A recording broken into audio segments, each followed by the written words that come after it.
I want to shift the spotlight now on a company that is turning a liability into an asset for the mining industry. EnviroGold Global is founded on a vision that mines tailings aren't waste, but value locked away. The company's patented NVRO process recovers precious base and critical metals from tailings while reducing long-term environmental impact. EnviroGold is positioning itself at the intersection of clean tech, mining and circular economy. Well, EnviroGold CEO David Cam joins us now to chat more about this. David, it's a pleasure. Thanks very much indeed for talking to us. Hi, Evan. Thank you. It's a pleasure to be here. Well, look, let's go back to the beginning. How did the idea behind the NVRO process come about? And what convinced you that mine tailings could be a resource rather than a waste stream?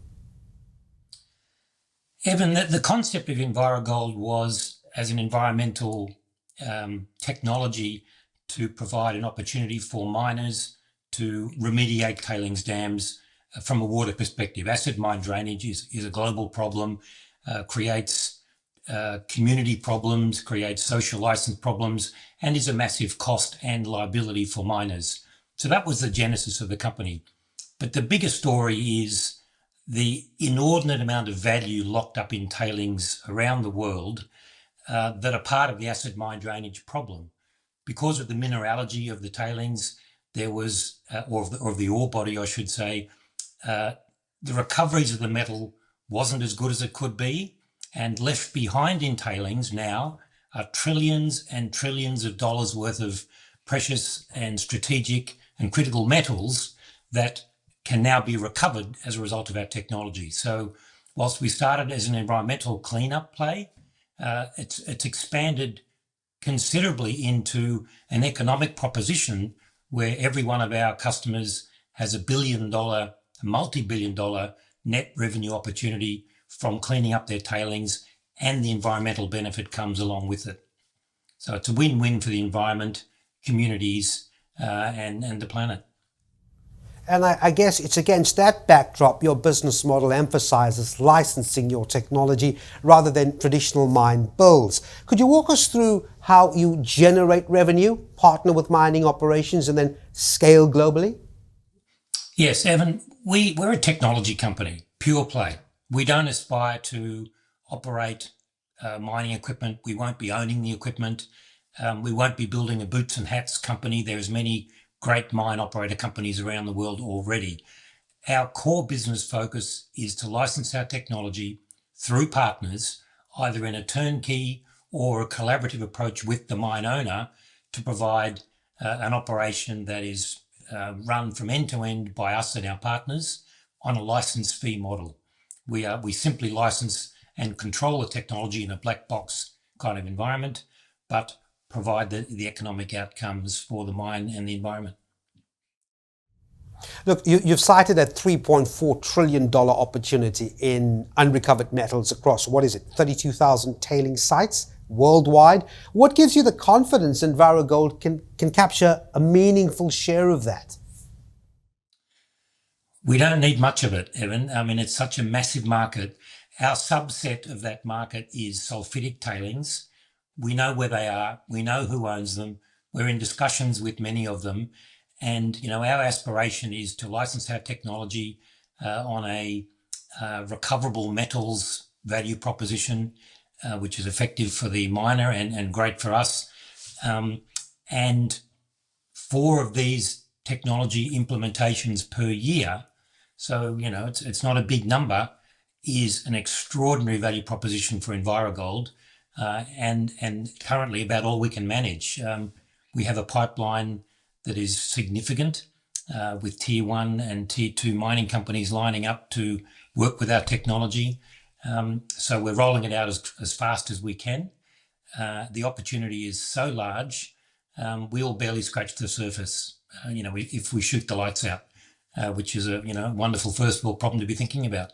How we scale the business rapidly, effectively across the key mining markets where the tailings are above ground, they're crushed, they're ready to be processed through our technology.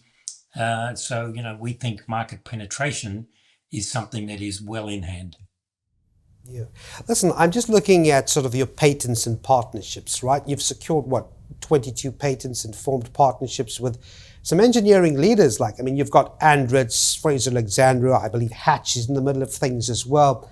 How do these collaborations move you closer to commercial deployment? Well, we know what we're good at. We're good at developing technology that is, in our case, it's third generation of well understood, well used processes. We've essentially built a better mousetrap, but that's our wheelhouse. Controlling the technology, knowing what it does and how to change it to suit specific mine types. What we then want to do is partner with best-in-class technology providers like Hatch and Andritz to perfect the technology and perfect the engineering and rollout. And then with people like Fraser Alexander, who are the largest mine operators in the world, they know how to move dirt, they know how to manage the permitting, the mine relationships. So as the overseer of the use of our technology through high-value, best-in-class strategic partners, we think that gives us the best framework to roll this out and scale globally to all the large mining companies. And then, David, from an investor's point of view or standpoint, right, what near-term milestones should we watch as EnviroGold moves from pilot testing to full-scale licensing? We're well beyond the lab scale testing. I think our technology risk is minimal to none. What we're focused on now is execution, and that means building or completing the engineering for our first 500-ton plant.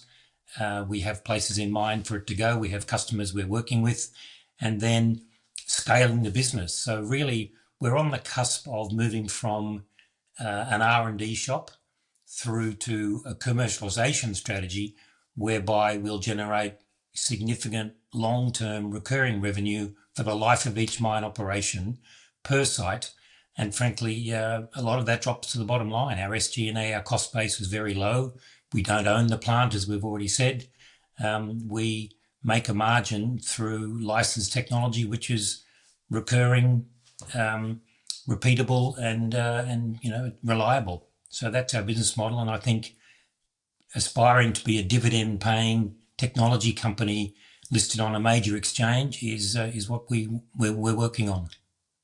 Yeah. No, it certainly does sound compelling. We'll certainly keep our eye on that. So thanks very much indeed, EnviroGold CEO David Kam. It was a pleasure speaking to you.